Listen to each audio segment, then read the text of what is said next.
avoid having a lot of people come in to do this, but we have asked Bethany Ladd, who listened to you 2 years ago, read this to you for us. So you need to get closer. There you go. Very nice.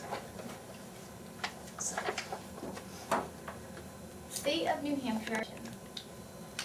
Whereas Jutta Cords and her family assisted in the anti-Nazi resistance efforts in World War II, Berlin. And whereas Jutta Cords has felt an obligation to bear witness to what can happen when people do not speak out against injustice. And whereas Jutta Cords has shown her support for the importance of education and study of American history through the description of her experiences during World War II for 10th grade students at Lebanon High School. And whereas Jutta Cords has been promoting the ideals of bravery, honor, and integrity by sharing her experience of living in Nazi Germany and the resistance movement with Upper Valley schools for over 20 years. Now, therefore, I, John Lynch, Governor of the State of New Hampshire, do hereby commend Jutta Cords for her bravery and her years of commitment to the students in her community and the citizens of our state.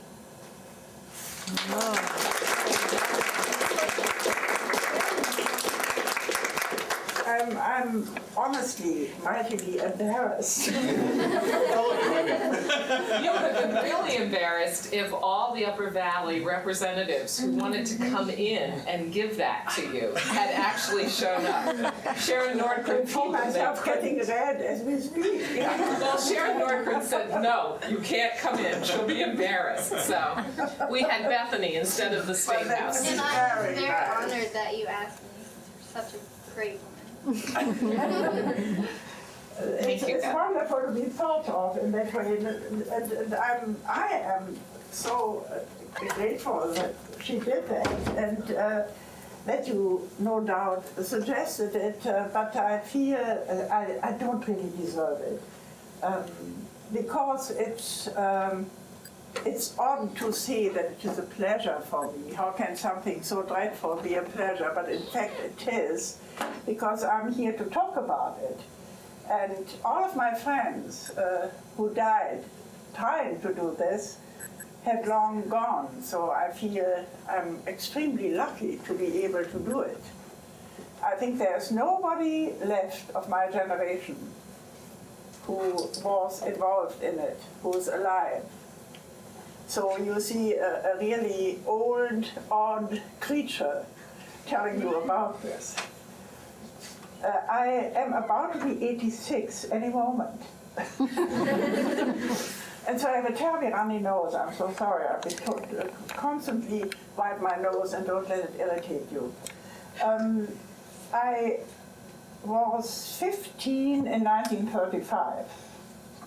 So your mathematics are good enough to figure out how old I am. And I'm having a birthday in only a few days, so I'm actually really 86, and that's terribly old to be thought of as a person of your age. And I think I didn't look so differently. I look at myself, I think I still look the same, more or less, but I had sort of blonde hair like you, and curly at that time, and I was sitting in my classroom. I'm sure in the year 15. Some of you are older. Some of you are 16. Are there 17-year-olds? No, 16, and some are 15. 15 was my 1935 was a year when Hitler had been in power for 3 years, and not to the pleasure of my family, my father was a patriot. He was in World War I, and he thought of Hitler as somebody who did not know enough to take on a job like that. He didn't like what he stood for, and he was the only man I know at that time who, when Hitler came into power in 1933, I was 13, he decided he was not going to hang out this Nazi flag. It was a disgusting flag. He was not about to. Everybody was supposed to hang it out of the balcony if you had a house, or out of a window if you didn't. And so he didn't do it. He hung out the old flag, and I was very impressed. I think I liked the idea of not being for it. I didn't know very much about it because much different from Americans, which I'm now one too, the Germans had an emperor and were not particularly politically interested. They had just lost the emperor, and there was now something similar to a democracy, and it had not had an easy time happening because after World War I, which Germany lost, the emperor retired, left and lived in Holland from then on, and all of a sudden there were politicians which had existed before, some of them very able, but there were demands from the French, the Americans, and the English to pay for the damage that the war had created in Europe, not in England so much, but in Europe certainly. And that was impossible to do because Germany didn't have any money at that point. And so there was very little food. It was after 4 years of war.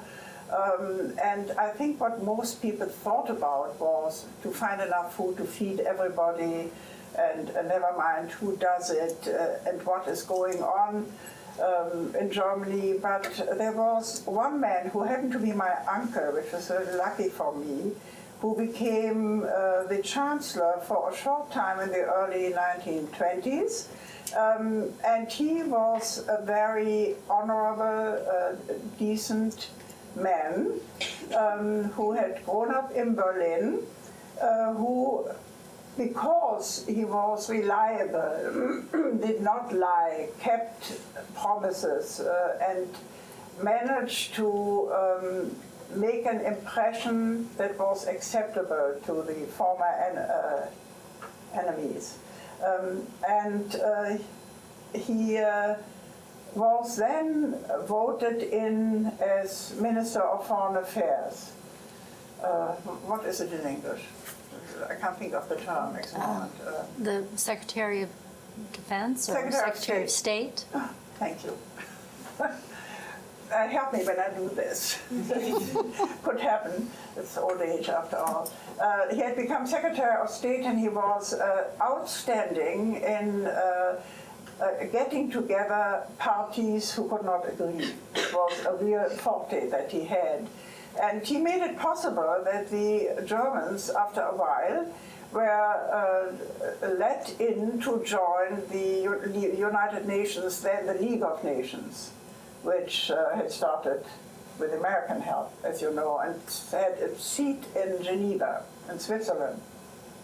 And so he had made friends with the English, with the French, and with the Americans. And he and the then American ambassador to Germany were in the University of Heidelberg, which is a very romantic place and a very nice university. Has anybody ever been in Germany by chance? No. There he was given a PhD and together with my uncle, and as a thank you, the American whose name is just gone out of my head. It'll come to me at some point. You can look it up. It was, after all, in 1925, something like that. The Americans donated a wonderful building, which is still standing, even though when I was married, which was much, much later, that is where my husband was in school, and we lived right opposite of it. And so I had a slow preparation for things American over time. And the only true impression I had was something that will make you laugh, but that's okay. It makes me still laugh when I think about it. There was one German writer who wrote outstanding books about American Indians. We had absolutely nothing about the United States in our school program during the Hitler era. Can you imagine? As if this whole continent didn't exist. And I suppose you didn't hear very much about us then, but that was certainly for a different reason. And so from my early childhood on, I think age 10 until I was 13, I read nothing but something close to 60 books by this man, who was a prisoner because he had smuggled money or something, and had found in the prison library wonderful books about the American landscape. They had been translated into German, about American Indians, and spent his time in prison writing these fabulous books. So my knowledge of America was not very promising. And I was certainly aware at that time that Indians no longer had these marvelous adventures and places to live that were promised in those books. But enough of these rather silly things. In 1935, Hitler had been in power for 2 years. He made a good impression on some Germans, mostly on those who didn't know much about his policies, were not interested in it. I think that's the problem when you have an emperor. The people don't have very much to say. There was a period, of course, where we had a republic, but then the republic had Bismarck, and he made very sure that not too much was being said while he was there. So Germany was not a particularly political party, and I think it was Berlin, which was a very wonderful capital of the country, and is now again a place that you should try to visit whenever you can or have a chance sometime in your life.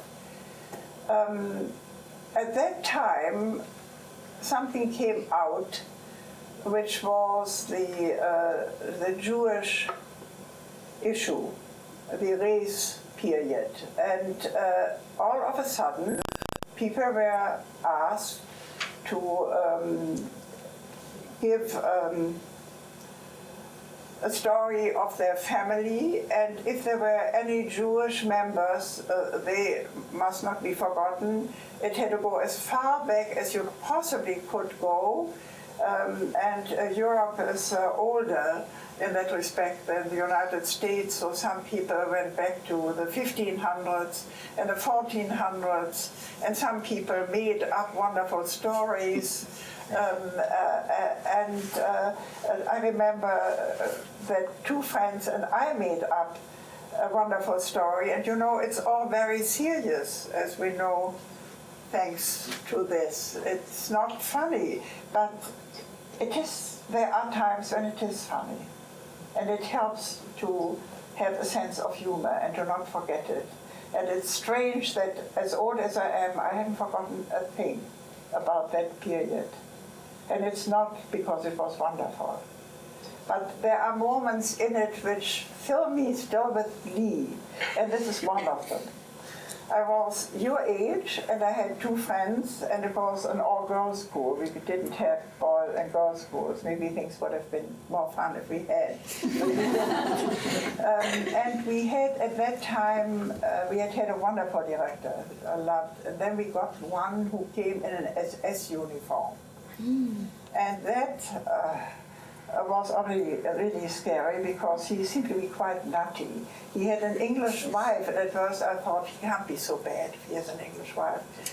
But they were completely crazy. There were times in the middle of the summer, we had far less vacations than you do, when we had to jump over burning bushes, which the old heathen people used to do. I remember that some of us who already knew that Hitler was not for us would try to get an excuse and not come to school and try to find out when this would be so we could avoid it after having gone through it once. But some thought that it was marvelous and Germanic and wonderful. And these two friends of mine and I decided that we would prove the point. So we made up ancestors. And I don't think we had any idea how serious that could have been. But we were very smart, I think, because we made sure that it could not be proven as wrong.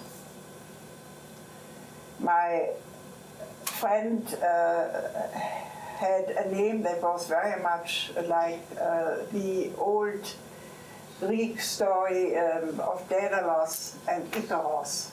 Do you know anything about that? Daedalus and Icarus were in the pre-modern times of Greece, a father and his son who wanted to fly to touch the sun. And in order to do that, he had constructed out of feathers of various birds something that he wanted to prove would carry him. Well, he was very successful. He got so close to the sun that he could touch it, but by doing that, the feathers took on fire. And you know that story. So you can tell the rest of the group. They don't get it. And so he fell in the water, and that was the end. And this friend of mine's name was Davison, which is very close to Daedalus. So we spent hours. We never worked so hard for any project that we had to prove these points. And Daedalus, I think it took more than 3 weeks to get it absolutely checked that nothing could be proved, it's not correct. So that was one. The other one and I did different things. I made myself an illegitimate child of Goethe, who was or is still the major poet of Germany. And that was really rather ruthless, to put it mildly. And I've forgotten what my other friend did. I think maybe she did the same. No, she took somebody else, but hers worked out, and I can't remember it at the moment. But I think I never in my life worked that hard, or ever again, for that matter, because that was really very hard to prove. And I remember my German teacher, who was a recipient of this work, took this, and it happened to be the director of the school. And so at that point, I had no idea that one had found in my family a Jewish grandmother. I probably wouldn't have done it. So it came out, and he had to give us A+, which made us ready to fight. If we were able to do that, we could do other things. So in the mornings, when we had to sing these Nazi songs, we would stand in the room wherever you go when you listen to these things, and we would cross our feet like this, because we had to have our hands up. We couldn't do anything about that. But we would cross it out by crossing our feet. Nobody said anything about our feet. So I had enough of this. I had early training in resistance. And not being stupid about it. And it was a good thing, because as it turned out, I needed it. But what happened to you? Wasn't it after the Goethe paper that you had your visit to the doctor? That came a little later. Oh, okay. But remind me again, so I won't forget that. So at that point, our former principal was probably Jewish, which none of us, nobody paid any attention to these things. Religion in America is a different story. You came from different countries, everybody came from somewhere else, everybody came with a different religion, with a different concept, and with a wonderful idea that here you could do whatever you were or you wanted to do. But we were in a system where you were either Catholic or Protestant, and that was it. And obviously also Jewish, but either religion didn't mean anything to me. I was a Protestant, but we did not go to church. The church did not have a social space in Germany. You were baptized in some fashion if you were a Christian, and you were probably bar mitzvah if you were Jewish. I'm sure it must have been this way. And then you were confirmed at a certain age, and the other did not play any role in your life very much. I think I had 1 year of confirmation lessons which were wonderful, because they included boys who were much more interesting at that time, at that age, you lucky people. And we had a wonderful minister who permitted us to ask anything we wanted. We could fight his idea as long as we behaved properly, which of course we did. So it was really a fine time for all of us. And then that was followed by this rule of Jews who now were the recipients of restrictions.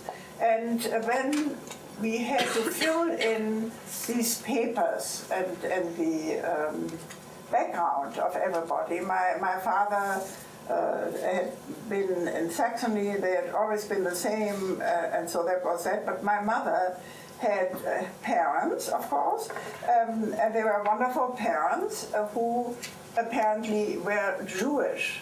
And when my grandfather died as a young man, he was only 40, very young, his wife, my grandmother, had everybody baptized and christened, and nobody knows why. I remember asking my mother, why did they do this? What was the reason? Because I had no knowledge really in depth of such issues.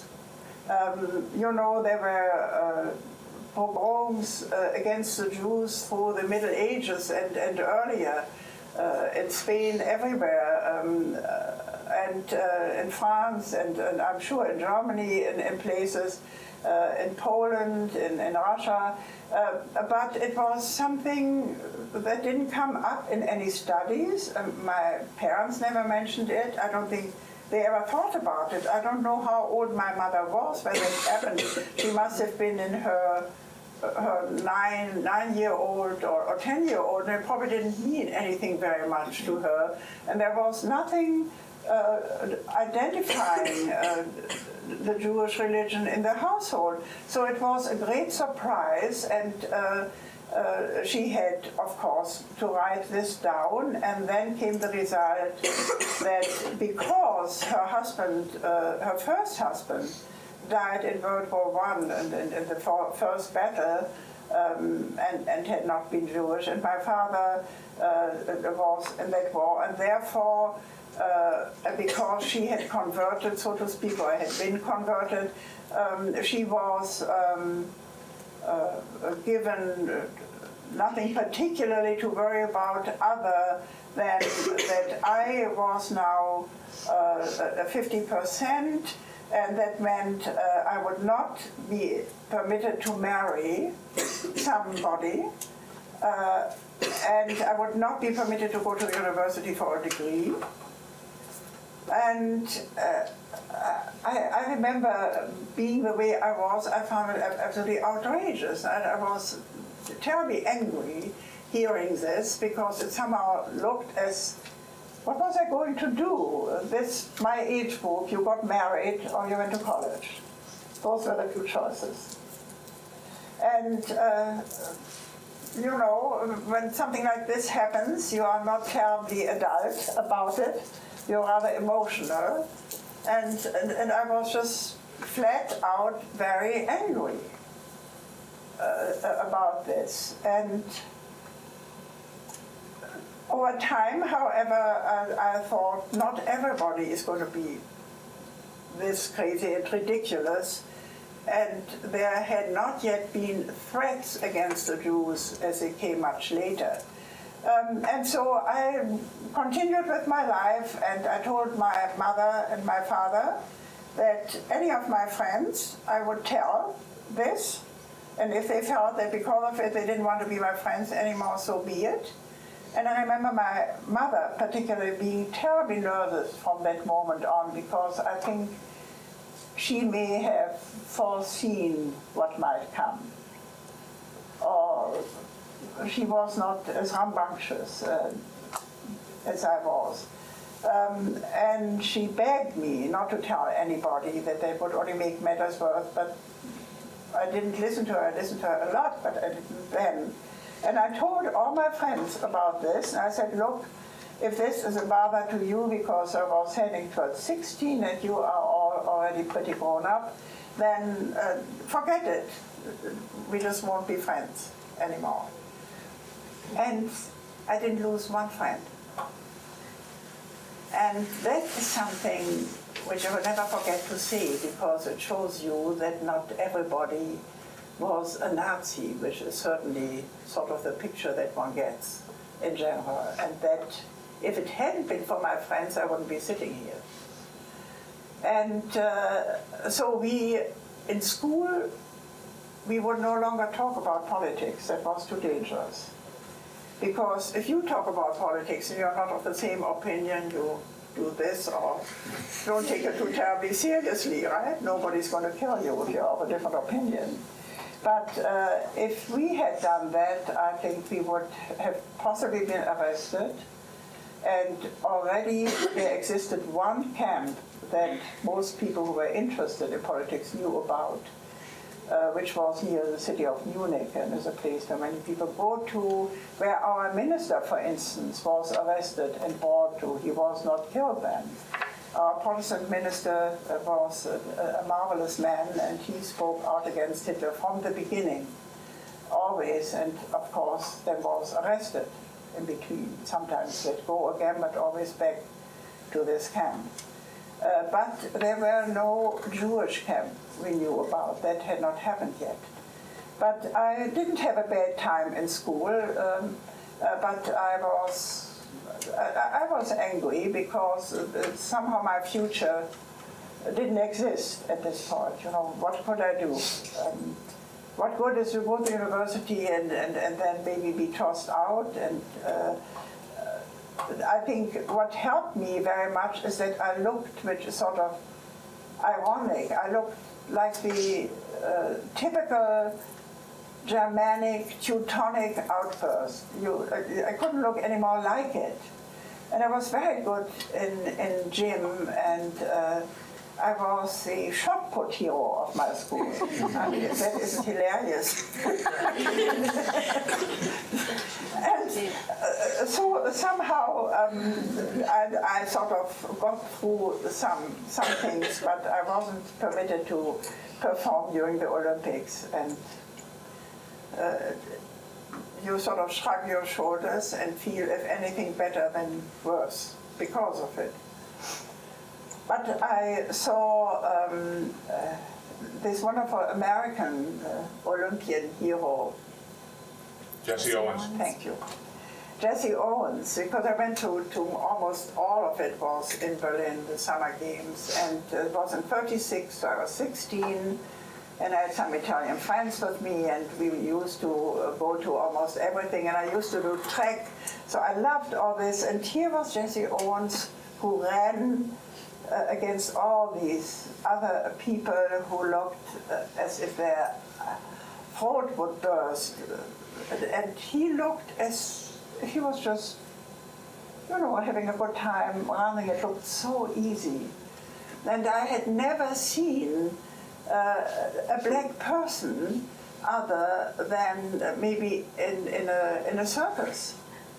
So it was absolutely fascinating for me to see. And then when he won, I think 3 races in a very quick time, and everybody was enchanted with him. Everybody clapped like crazy.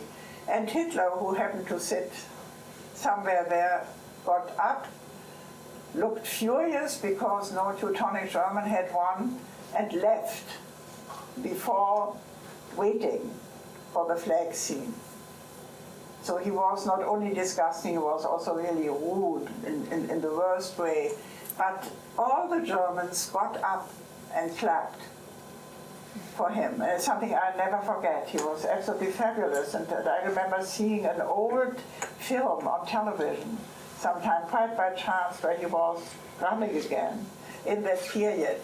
And I was really in a lot of pain because I'd fallen off a horse in a race and had a very sore place right here and had to be surrounded by somebody who would make sure that they wouldn't touch me because I would scream. So that was my very happy memory of that. But then shortly after that I had forgotten to do homework, and so I excused myself for the bathroom and to do something.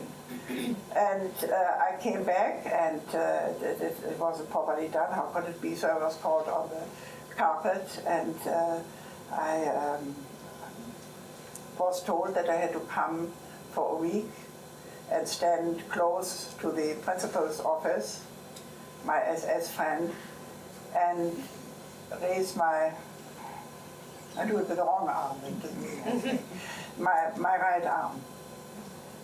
And I went to my father, and my father gave me a terrible dressing down because I hadn't done my homework. At that age, you should know better. He was right. And I had no excuse, but he was not going to let me do that. So he called a physician friend. So friends would do these things. And he took me, went to his office, and I acquired a broken arm. And my right arm was, from that moment on, wrapped for a long time. And I got my punishment because gym, which I loved, I couldn't do.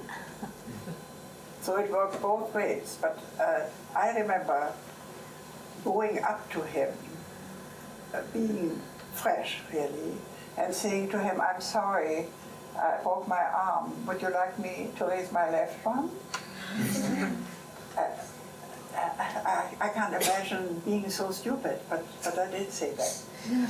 And he just did this and threw me out. So that was that. I guess I was ready for resisting. And I think I scared my parents with this attitude, but my friends all stuck by me, and times went by. I always had wanted to either study medicine or art, and art is what won because I could have art lessons for very good professors and didn't have to be in the university and didn't encounter these problems. And I did this all my life, starting at age 12, before I even know, because I loved to paint and I still do it. Then I went to Switzerland to study French. And when I was done with school, I could not get, we get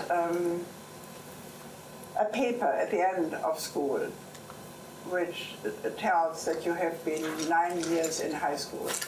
We start high school at age 10. And I could not get the paper because of the Jewish aspect. So there was no paper for me. Frankly, at that point, I didn't care. There was no paper. But when I came back to this country and went back to school, I told this story, and so I was given an exam. And I thought it was terribly funny because at that point I was 40 and I certainly wasn't afraid of any exam, especially in German. And all was well, and it didn't bother me finally at all in going back to school when I came over here. In Germany at that time I couldn't have gone back to school because I had 2 babies very quickly after we all got together. And I think I leave this part alone. I was in Switzerland for almost a year and studied French and had a good time, and then all of a sudden there was this terrible plot against the Jews, and that was the Crystal Night. You call it in English, I think. Am I right? Have you heard of that? And that was, I was not at home, I was in Switzerland. I got a coded letter from my parents. We had developed a code because you could not say anything on the telephone was listened into. You could not, I could hear it, you know, things were not as smooth as they are now technically. You would hear a click. So you either hung up or you used a code, and everything that concerned Hitler and these issues, anything political, was coded for my family. Hitler was auntie, crazy auntie. We had gone so far because my mother had one sister who could have called crazy auntie very easily because she was totally, she was not like Hitler at all, but one would have believed that one could call her that. We had to be so careful to make sure that everything we did was safe in case something came up, to stay alive. We all did want to stay alive. I was told I had to do something with myself, and they could not send any money more because Auntie had gone on a mad spree, had spent it all, some such things, because the mail was also checked. And so there I was, and I was then, I think, just about to be 18. I was 18. I really didn't know what to do. I didn't know anything. I'd been rather a spoiled child, I think. I never had to help very much. My life had been very pleasant, but for these impossibilities. I didn't feel that I had no idea how I could earn money, what I could do, short of cleaning house, which I didn't like. Or in my generation, you didn't help very much in the household. But things have changed. They're not like that anymore. If you think you can go to Germany and don't have to help in the house, you're wrong. It's no longer like it, but it was then.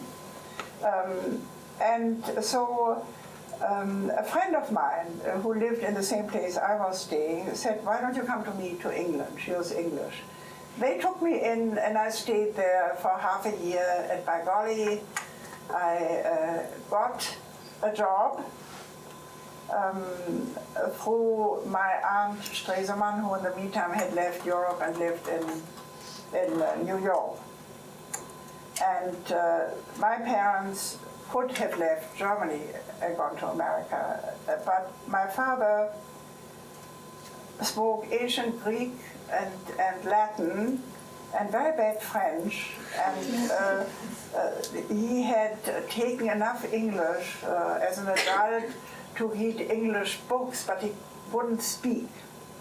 And so he felt he would never find a job, and he felt that he could take care of my mother and that he could protect her, and so he stayed. My aunt had very good connections from way back when he was Minister of Foreign Affairs and Secretary of State, and I was sent to number 11 Downing Street. Number 10 Downing Street is where the head of the English government still sits, and number 11 is the Chancellor of the Exchequer, is his title, and don't ask me what exactly he does. I still don't quite understand it. And there was a very nice, cozy, little older woman who greeted me very friendly, and I was sort of shaking in my boots because this was it. I either, would get a green card or something, and I was still hopeful, eternally hopeful, thinking that I would perhaps be able to get a scholarship. Why not go to school in England? My English was fluent. I had it for 9 years in school, but it didn't go that far. A green card did not admit you to college in England for good reasons, I think. And so I came in, and then she poured tea, and I got up.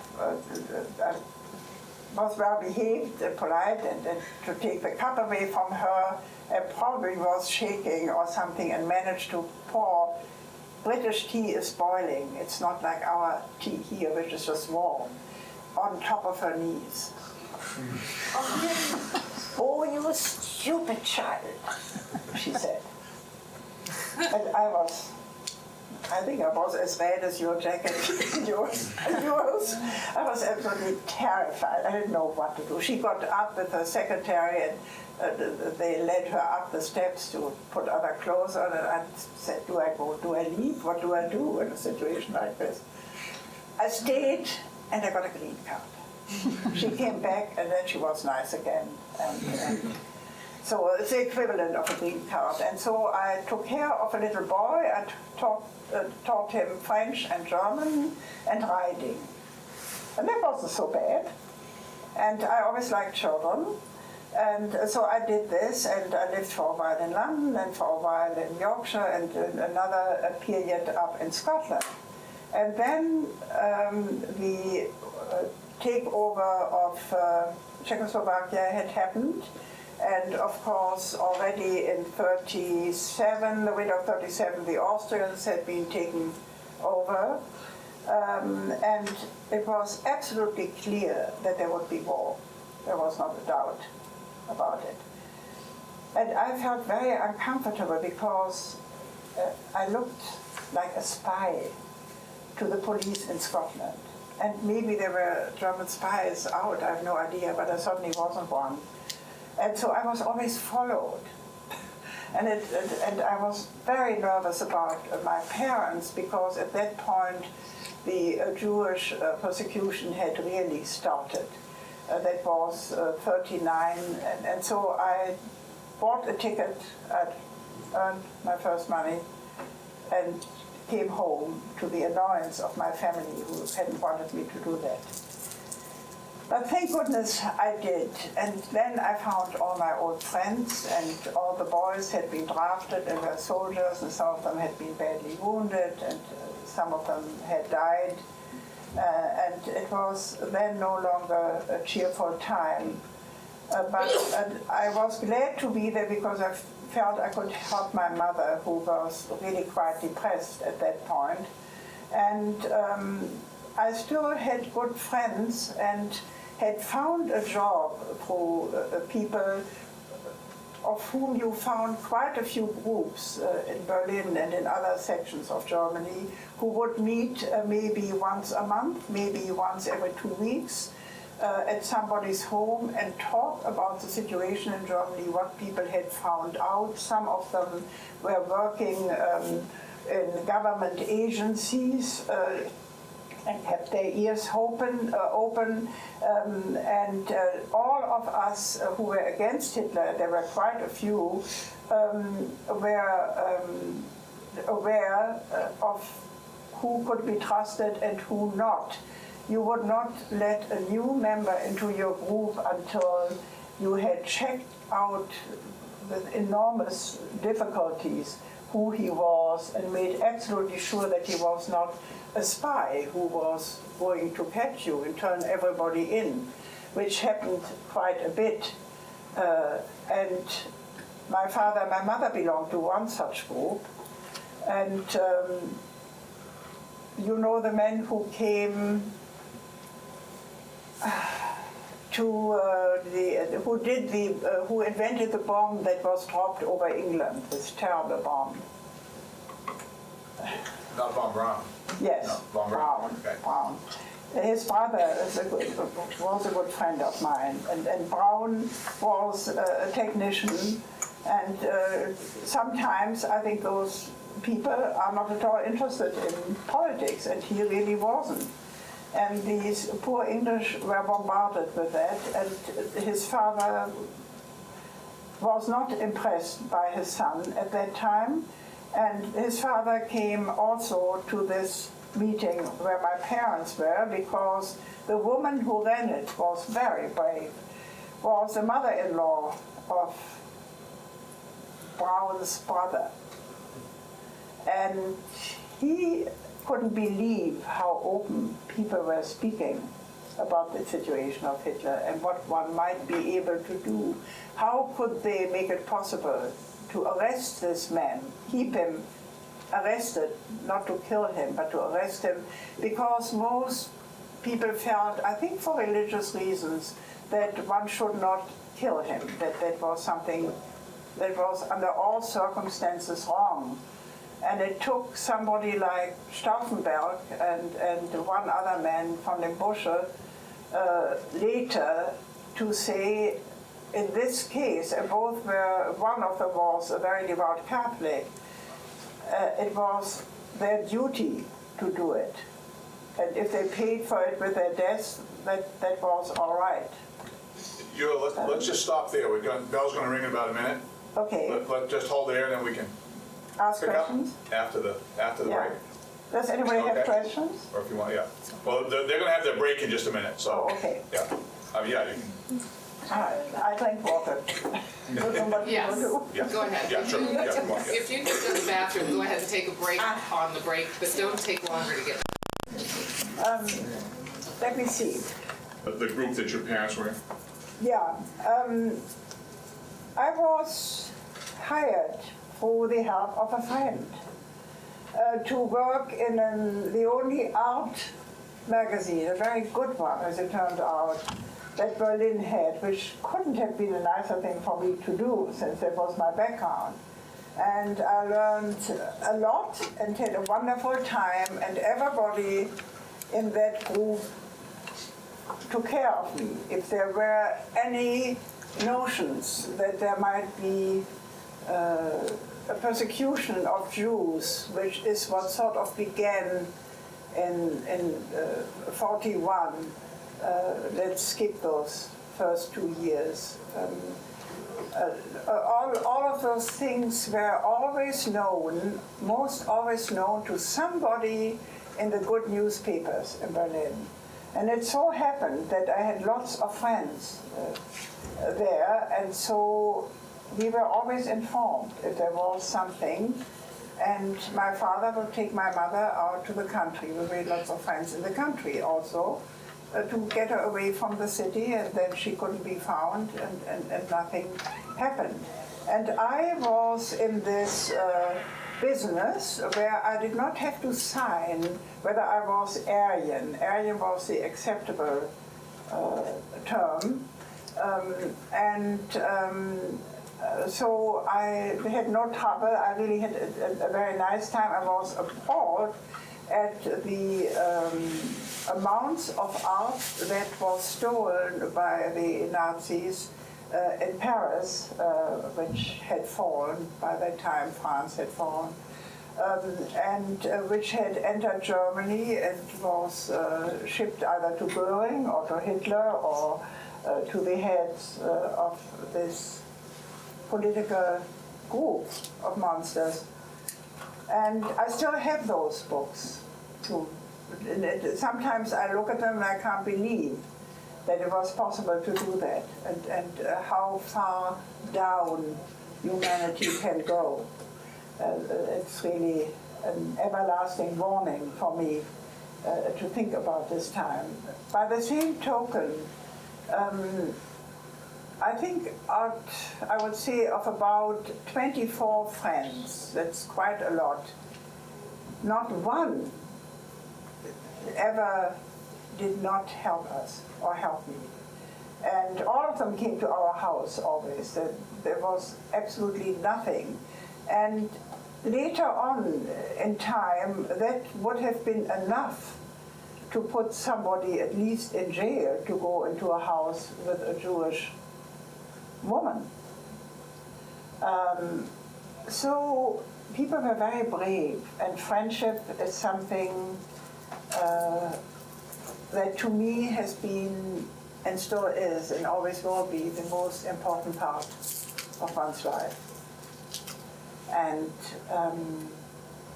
it is something without which we wouldn't have made it. And I had, when I was a young girl, met my later husband, and we had just been friends. I had two sisters, but I never had a brother. I didn't know anything about boys in school or girls. So naturally I was interested in boys, and he, the poor guy, had got out of school in 8 years instead of 9. Then he had to go to the Arbeitsdienst, where you help dig ditches and bring in food and things like that. And then he was, what do you call it here? Drafted? He was, thank you. Then he was drafted. And after 2 years, he was a lieutenant, and he was ready to go to the university and study chemistry. And I think a week later, the war broke out. So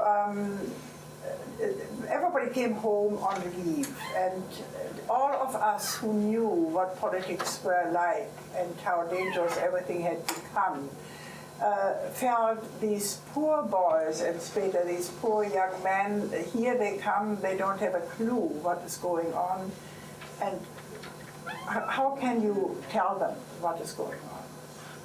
And we didn't do it. And at least not in the beginning, but in 1942, he came on leave, and his brother had been killed, and his father died when he was only 10 years old, and his mother had died, and he was really very depressed. But he had a wonderful commandant. He was in Russia at that point, and the commanding officer was a colonel who was a lawyer from Cologne. My husband, he was from Cologne also, and they were field artillery, so there was a lot of shooting, and every time they were ordered to shoot into a village or to some place, the commandant took the chance with all his soldiers in this regiment to say, we are shooting one that is next to the village but not in the village, so that people know that a bombardment is coming and can go and hide. For the entire wartime did he do that. I don't know of anybody else who has done that. He would have been court-martialed and shot if that had ever come out. So you know, resistance is something that takes something very bad to make you want to resist. But it is something that you can do to remain honorable. And I didn't feel I could let this go by, so I told him what really was going on. And that was actually in late 1942, and then he had to go back to the front, but was badly wounded and came back, and then was not able to go back to the front, thank goodness. And at that point, he asked a very good friend of mine, who was a lawyer also. All my friends were all 10 years older than I was. I don't know why that happened, maybe because I had older sisters. And the only one who was my age was my later husband. This man came to our house quite often for dinner, and he had also been badly wounded, so had his friend, both of them in Africa, and the friend was Graf Count Stauffenberg. He is not much known in this country. Did you say something? Oh, no. Oh, sorry. And he was a devout Catholic with 6 children, and said that it was time to do something. And that in the meantime, all these factions, I mentioned some, had come together trying to figure a way in which one could arrest Hitler. But Hitler had an uncanny sense. He would, all the attempts, there were about 9 to 11 attempts to get rid of him, to kill him, actually, or to catch him. Mostly killing by other groups, by former politicians, by people who were perhaps communists, by people from the unions, you know, lots of people were against him, but not enough to get rid of him on the whole. And they tried to come together and did come together in different groups. And then sometimes one person was in there who had smuggled himself in, who would give it all away. It was not always possible to keep it completely safe. And at this point, they had decided on the plot, the last plot on Hitler, which was the 20th July 1944. And at that point, my husband and I had fallen in love and decided that if we could get married, we would, but it was forbidden. And it would have cost him his life if anybody had known this.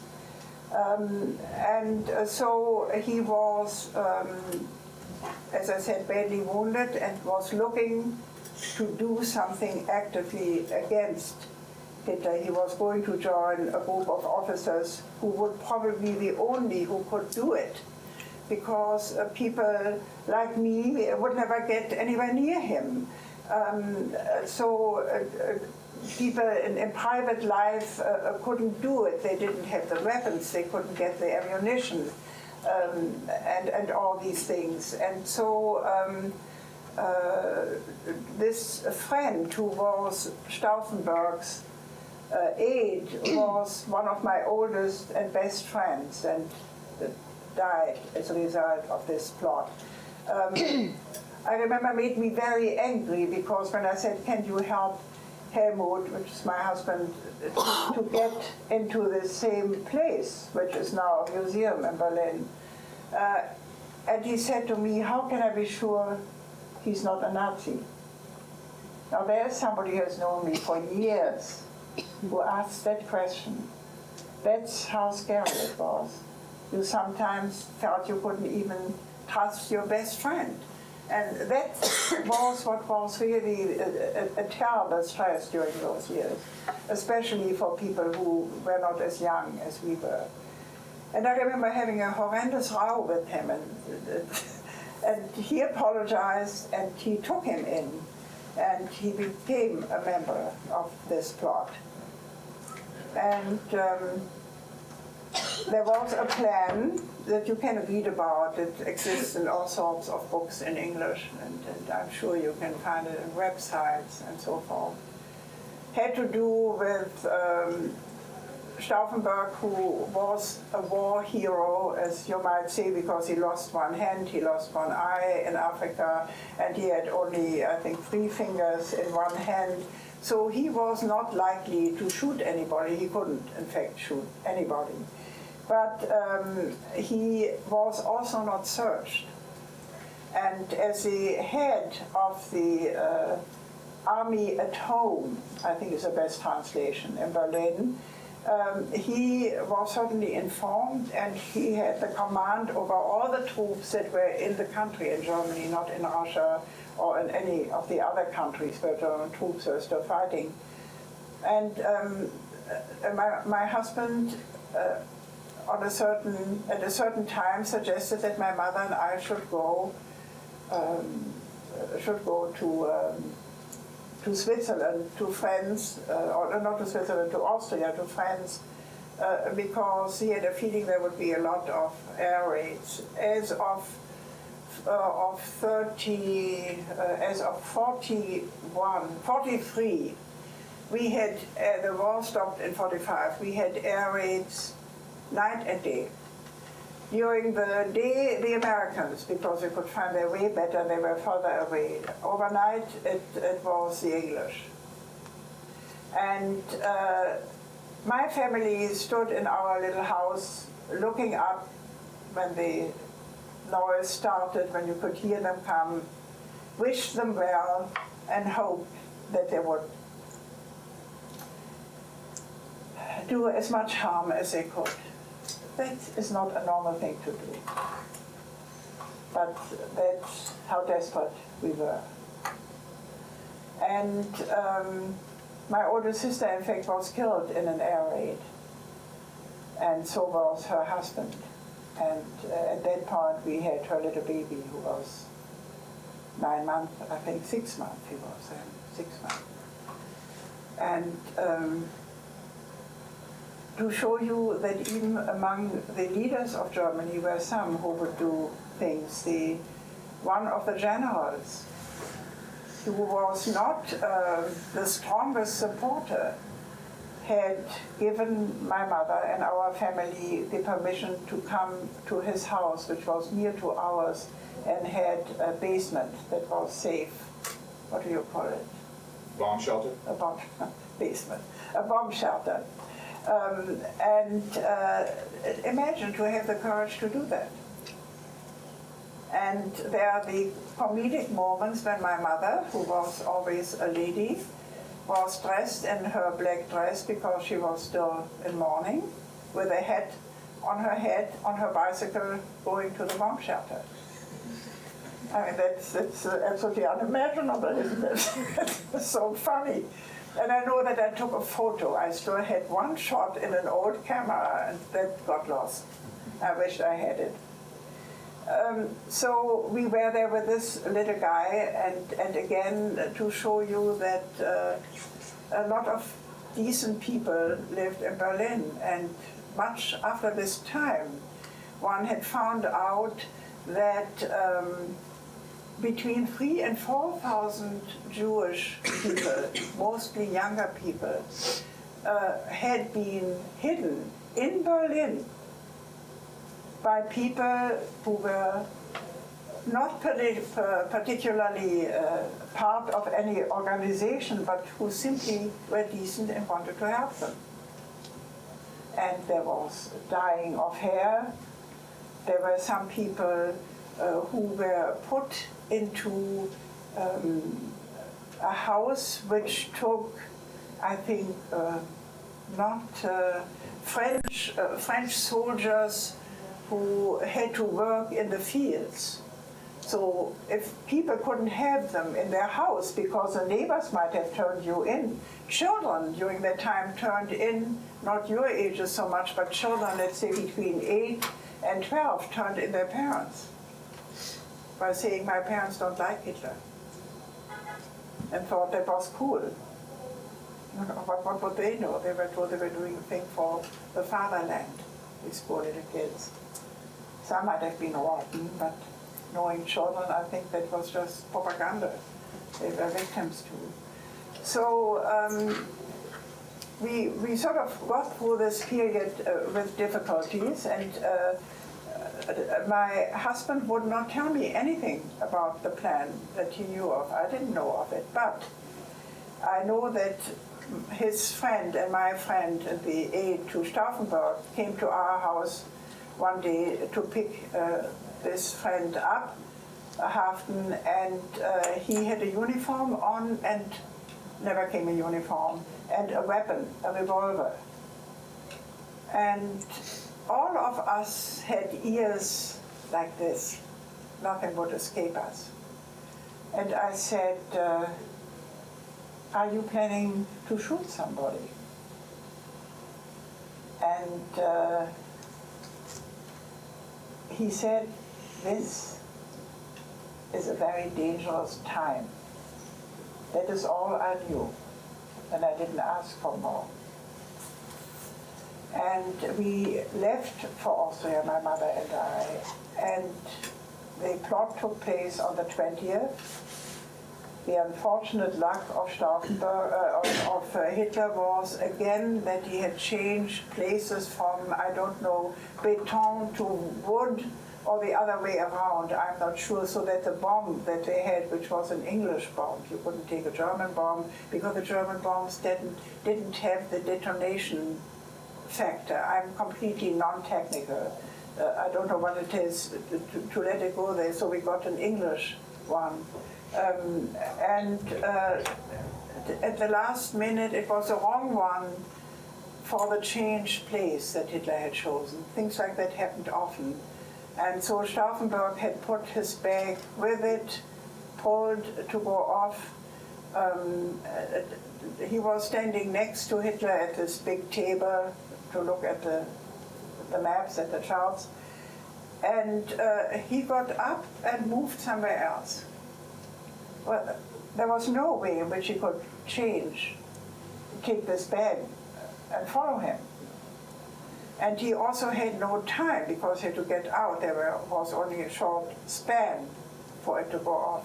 So he left with my friend the A to go back to Berlin. Remember, you didn't have the connections, telephones. They were up in close to Russia, the estate of other friends, which was a headquarter. And Berlin was far away, so nothing reached them in Berlin. They arrived in Berlin and started to get the whole thing going, called the regiments around Berlin, and my husband was standing at the doors and made sure that whoever Nazis came in were arrested. All of a sudden, the commandant of Berlin had arrested Goebbels, who was the minister of Propaganda. Propaganda, yes. And Goebbels was really only one of this whole Hitler group who was smart. And he said, "May I call my wife?" And the old general who had him, arrested him, was polite and said, "Of course," and was polite enough to leave the room so that he could have a private conversation with his wife. Can you imagine?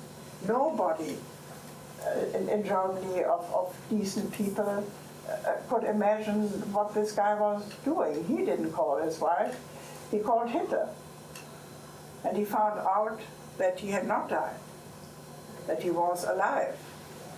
But he did not tell that to the general who gave him the telephone to say goodbye to his wife. And so the whole thing fell apart. It's too long to tell you. How much more do I have? 10 minutes? 20 minutes? 20 minutes? If you want to do a little bit, and then if they have some questions, Yeah. and then otherwise we've got more stories, I'll prompt you. Yeah. So it was, it must have been a terrible time. We lived in Austria at that moment. We are up in the mountains in a hut with these Austrian friends who owned a little hotel up there. We used to ski there. All of a sudden the news came in that there had been an attack by a few no good officers and everything was fine. And you can imagine how we felt because then we knew what had happened. And I remember calling my father, and my father said, something apparently has happened. I don't really know what happened. He pretended to be completely out of it, but we couldn't find out. But I was sure that either everybody was shot or because the regiment that was called in had found out before Stauffenberg in his position that Hitler was not dead, so they came to shoot at everybody. And one real coward, a cowardly person, who was the head of the armed forces at home, had played at both sides. And when he found out that Hitler was not dead, he gave some of the officers pistols and said, "Shoot yourselves." or I will turn you in. So there are all kinds of people in all kinds of places. So it was very sad. My friend and 3 others were shot that evening. And my husband was arrested. And many of our friends were arrested.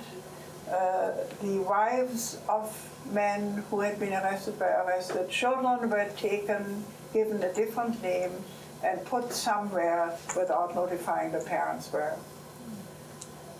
I think all of them were found, but I remember that the last ones were found long after the war was over. And they were too little to even know. So that was a terrible situation. My mother, in the meantime, had been taken to a concentration camp from prison. I haven't told you that my parents were arrested in October 44, before all this happened. And I was at that time, my husband had been arrested, as I said, and we didn't know where, and we couldn't really show ourselves. That was much too dangerous. So friends of mine found out where he was, with all the others together in single cells. Nobody was together with anyone. And my parents and I had knowingly hidden one of the plotters in our house. That was, of course, punishable by death. And my father said, I cannot make this decision, and asked my mother to make it, because she was the one who was worse off. And my mother, brave as she was, said, of course, we are going to do it. It's something that we can help doing. So we had him. He was a total wreck at that point, because he had just had a child, and he had escaped with the help of somebody out of one prison, and was the one person who knew all the names of the plotters, of all of them. Not just the small group, but everybody. Because he was a liaison to the Americans in either Spain or Switzerland, neutral countries. And he had every reason to be terribly afraid, because if you are tortured, I think the bravest person may fall apart. You can only take so much. We had one free room, and he lived there, and he was very difficult to have. We had him about, I think, 4 weeks, and then he would be shipped to some other place. And he would be delivered at between 2 and 5. Those were the only safe hours at that time, where the Nazi police, etc., the SS, would not be on the road looking for mischief. And he left us, was arrested in September 44, so about 3 months after the plot had taken place, because he had just lost his school, so to speak. He was in another place, and his wife had this baby. He wanted to call her. He couldn't call from the house, so there was an outside phone, and he was going to go to it. And as he did that, and then he called his wife and said, I'm here. And he took, I think, the name of another child or something, so he wouldn't give away who he was. And I need to be picked up or something. And she came towards him. And at the same time, he had a gun. At the same time, because he wanted to be able to kill himself, as he saw her, he saw an old friend, a friend, not an enemy. And he completely lost it. He had been under such stress. So he shot his wife and killed her, shot himself, and only shot himself blind. Then he was arrested, and then he was tortured, and he gave everybody away. So we had 2 different things. There was my husband, one thing, we with the other. My parents were arrested while I was looking for food in the country. I came back and they were gone, and with the help of my friends, we found where they were. Other of my friends were already in the same prison my mother was in, and I decided that I would take out of the house as much as I could to save some treasures, some things. And I spent nights with different friends who would all have been killed had that been known. So to have friends is something I can't be without, and I've never been without friends. Lucky me, and I hope none of you will ever be without friends. Do everything you can to have friends, not with such ideas in mind necessarily, but there's nothing quite like it.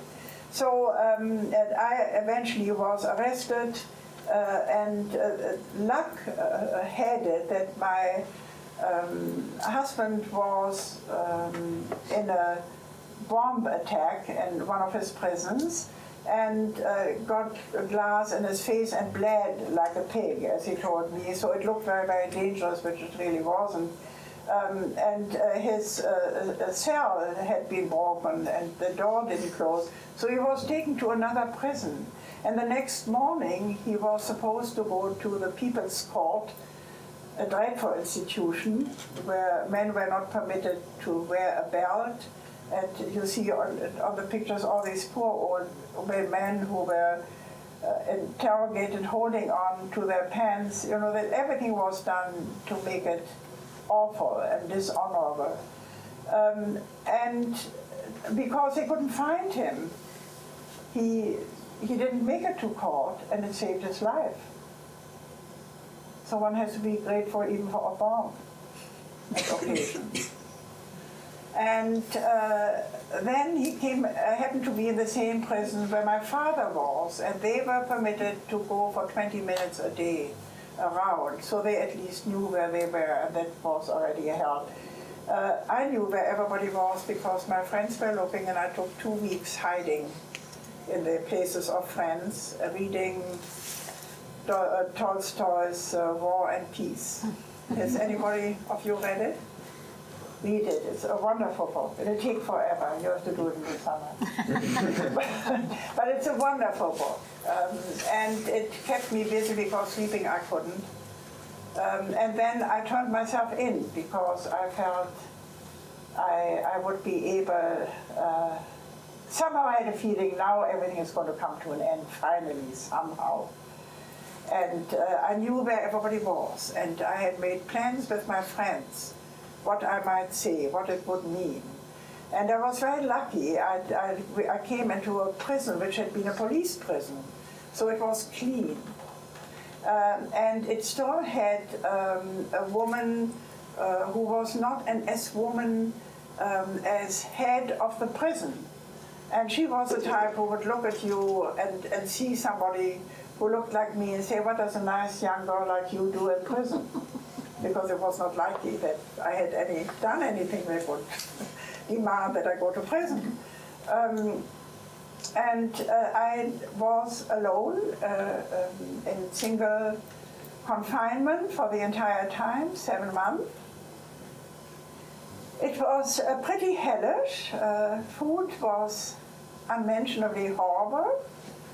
But, you know, when you feel you're right, and I felt I could still somehow help my parents, then you are really stronger than you think you might be. And I was interrogated, and at that time I saw this poor man who caused our arrest, who was walking on his knees.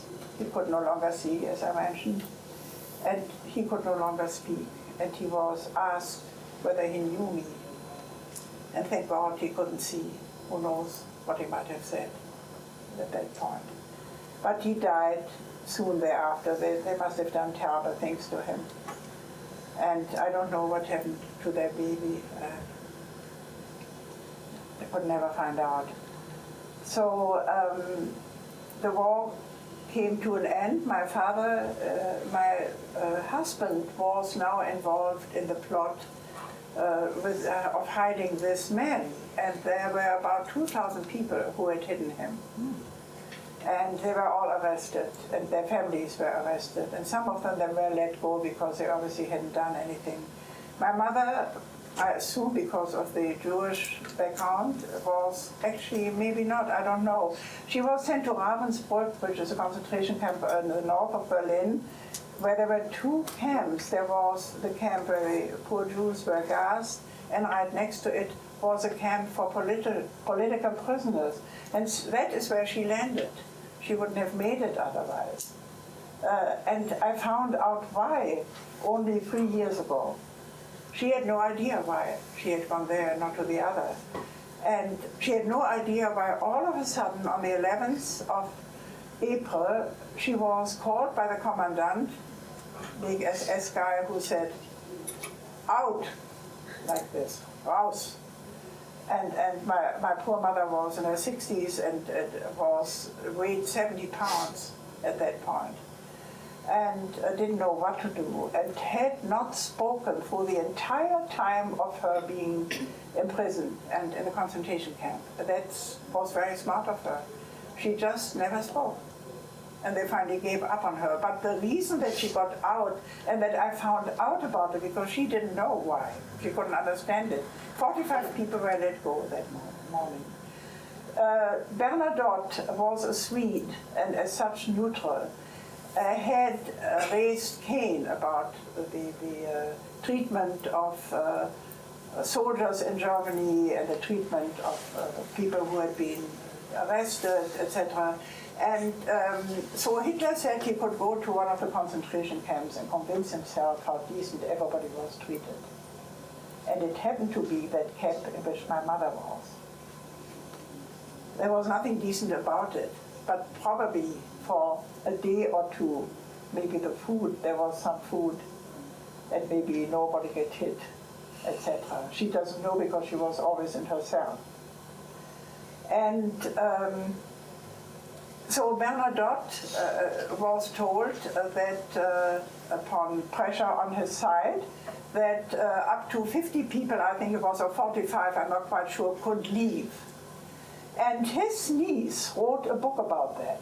And my sister in Switzerland sent me that book 3 years ago. And I was absolutely stunned. There was the explanation, because I couldn't figure out why would they let my mother, of all people, why would they let her go? She didn't know about the others. And it's exactly that day.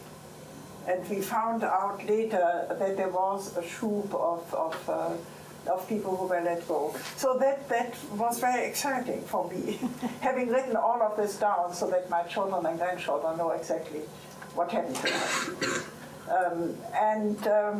My father was the one who still had the last hearing of the People's Court.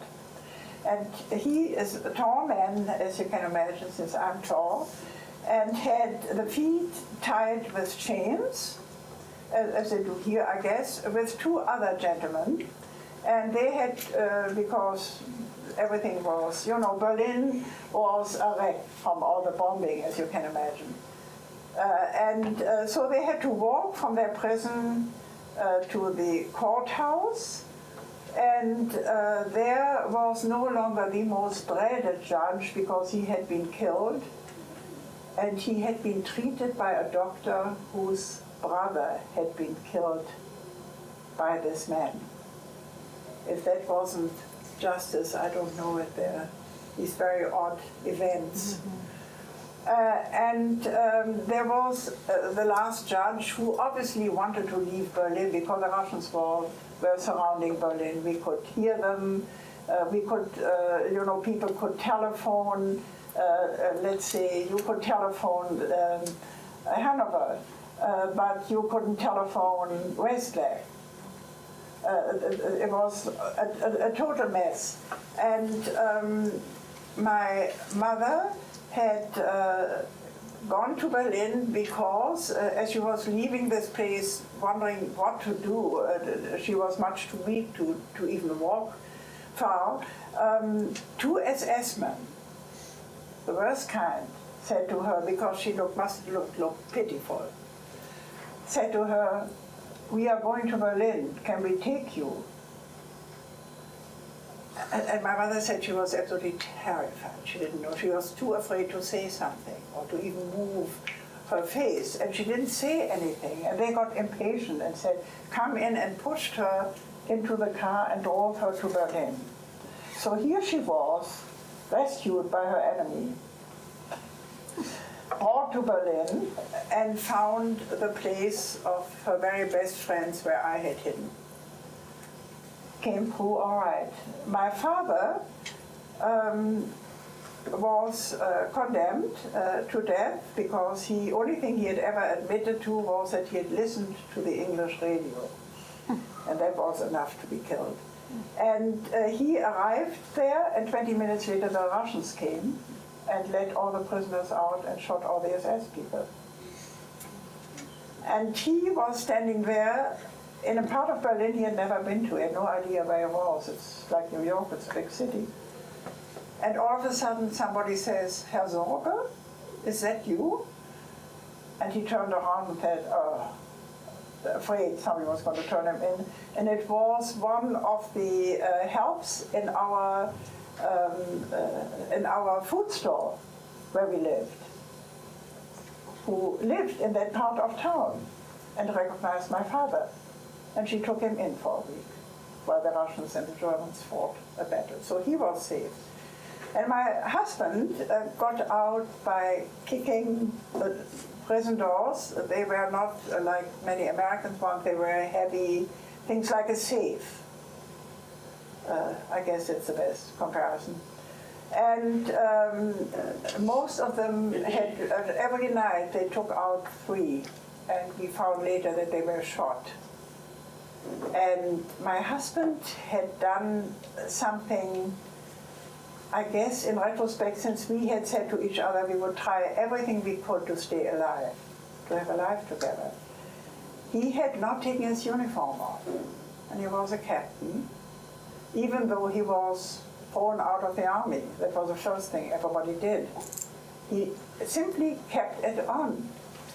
And somehow they didn't take him out. So he was very lucky, and together with, I think, 12 people who were left over in that prison, they had one of these arrested people who had a house not far away from the prison. And that is where they hung out until the Russians had taken Berlin. The Nazis were all on the big roads that went out of Berlin going west to get away from the Russians. Nobody was interested in killing anybody anymore. They just didn't want to be killed at this point. And I think I was the last, or maybe it was the same day as my husband was in my prison cell, which was also always in one place only, and with a slice of bread in the morning, which we would cut into, break into little pieces and put on 2 heating units, which would go on half an hour in the morning and half an hour at night. So it wasn't very hot, but they dried. And it was like chewing on chewing gum. And it wasn't very tasty, but we didn't get quite so hungry. So up to this day, I'm never hungry. I always know what to do. If I'm on a hike and somehow something happens, I said, okay, we are going to do this. And we'll be able to last for a while. Unspeakable miserable. But nevertheless, we got through. And we also banged at the door. We had, during alarms, we were taken out of our cells. We couldn't speak, we couldn't do anything. We went to the basement, and there were 2 floors of men and 2 floors of women.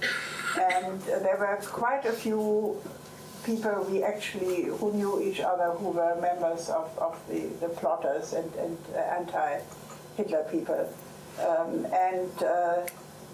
Towards the end, I think I can't talk about this, it's too complicated. But at any rate, we just were successful to get the women who were on our 2 floors, who were also SS women, were terribly afraid because they knew we would turn them in. And we said, if you don't let us out, we will turn you in. And that'll be the end of you. And so they opened the doors for us, but they didn't give us papers. If you were found in Berlin at that time without something that could verify who you were supposed to be an enemy, and you would be hung. So I had in my next cell a student, and she was from a different city. I said, you can come with me. And we hid. I knew where I was in Berlin, fortunately. I was not too far away from the best friends. It was sort of about 2 hours to walk. And so we waited until it was dark, and then we crawled along and came close to the house. And right before it was broken down train. And being hungry, I said, let's go look whether there's something in the train. And there was a wonderful big bag, and it said sugar on it. Sugar, we hadn't seen sugar in years. So I don't know, took whatever I had on, I must have taken it off to pour sugar in, because we couldn't carry this big bag. We smelled it, we tasted it. Somebody was mean enough to put gasoline in it. So that was a great flop. We didn't bring anything, but we got into the house, and there was my mother.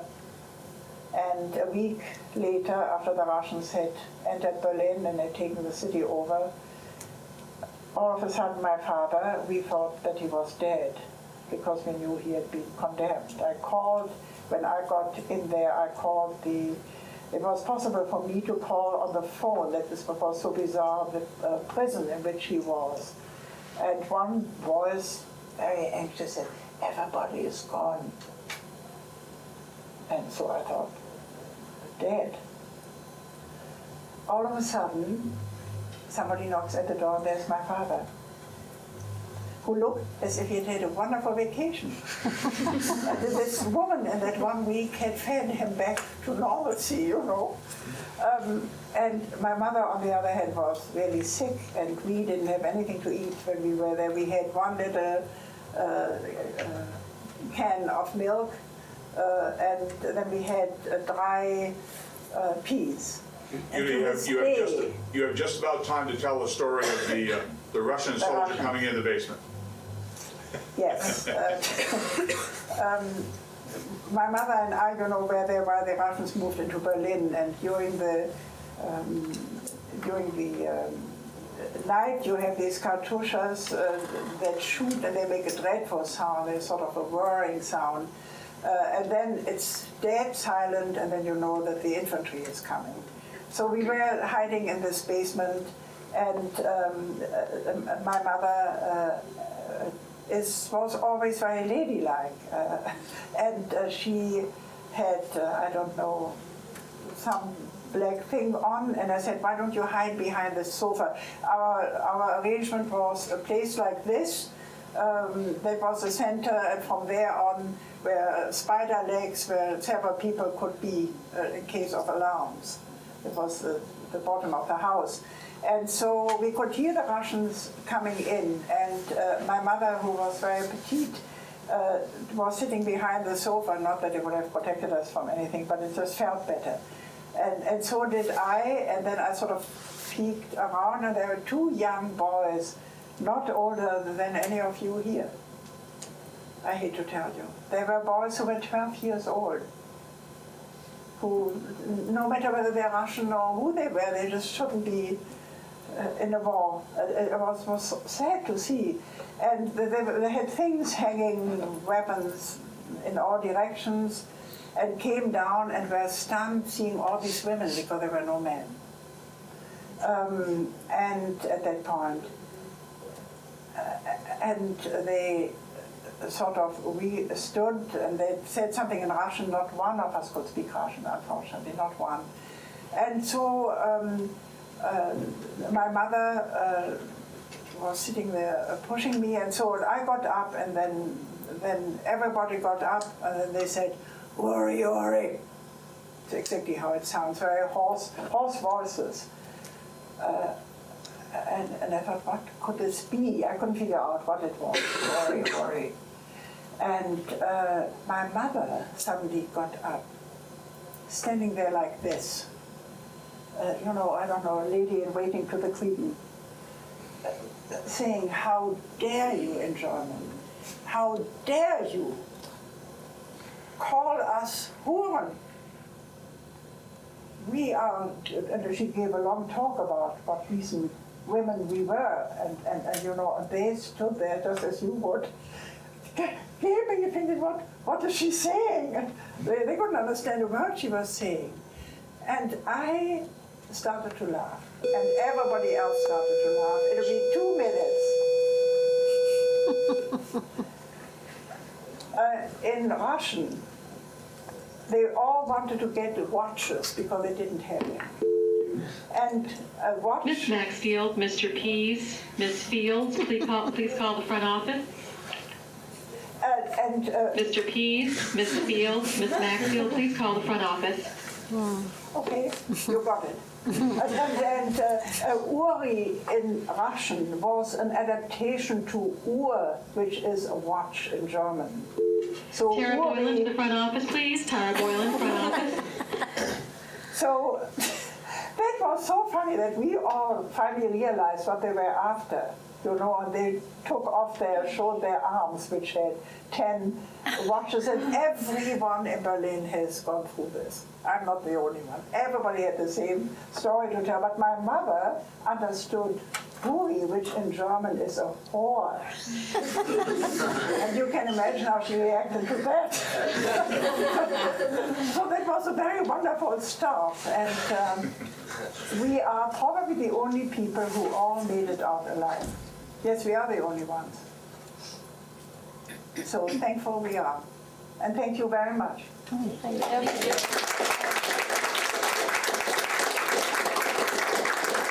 you very much for doing this. Molly McAllister, Lily Seymour, Very front office, please. Molly McAllister, Lily Seymour, front office. But very pleased. My children will be so pleased. Yeah.